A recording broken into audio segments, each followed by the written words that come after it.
we like to pretend that we've done everything right and they've done everything wrong. That we've been the good guys the whole time and they've been the bad guys. And if we tell ourselves that story, we rob ourselves of the opportunity to grow. Jewish culture in the diaspora is one, is different, let's say, than Israeli culture.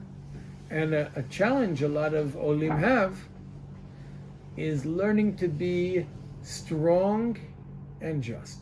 Being able to not be a friar, not be a sucker, not be taken advantage of, but also not to be a jerk, to be a good person, a just person, a righteous person, who doesn't let people take advantage of them. Right? That's what Israel is supposed to be. Strong and just. Israel so far knows how to be weak and just. The Jews in the diaspora, Jews in exile, weak and righteous. And we know how to be strong and maybe not so righteous, which is what we've done so far, the state of Israel. Can we figure out how to be strong and righteous? That's a big challenge for this chapter of our people's story. I think that is like one of the challenges confronting us today. How can we, the children of Israel, with power, be good, be just, be righteous? And we have to be honest about the fact that we don't always behave righteous. I think right now, part of our problem is we're not fully mature enough to recognize where we're not righteous, to recognize what we've done wrong.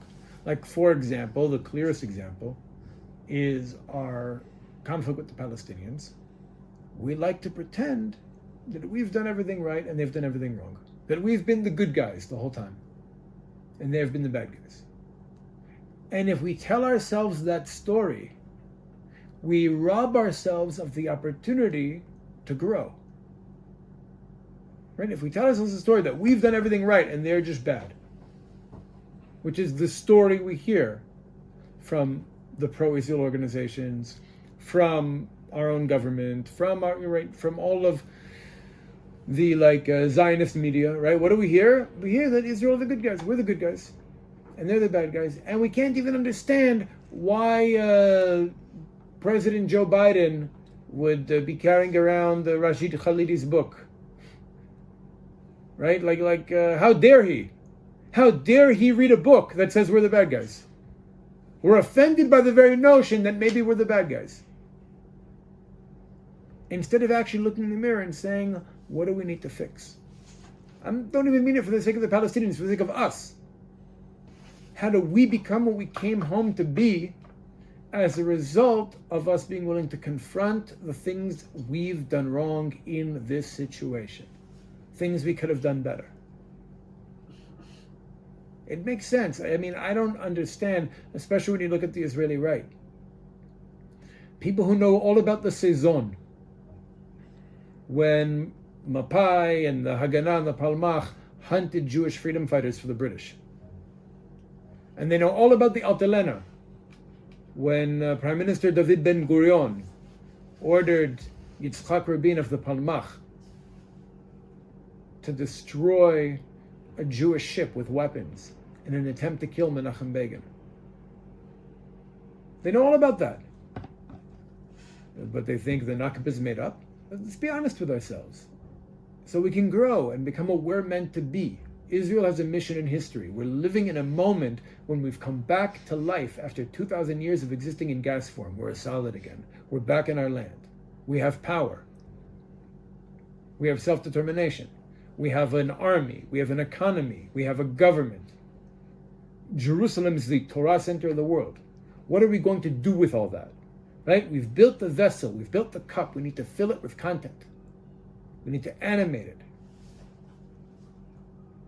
We need to decide its values and its identity. And we can't do any of that properly without acknowledging things we do wrong. We can't be scared. I think a lot of people in the pro-Israel community are afraid. Just like, by the way, same thing with the Palestinians. They're afraid to acknowledge anything they've done wrong, and they're afraid to acknowledge anything true about our story. They're afraid to acknowledge that we're actually a people, not a religion, a people that comes from this land. They're afraid of that. Because what does it do to their story? And we're afraid of their story and their identity and their narrative because of what it does to our story. And we have to know that Hashem's story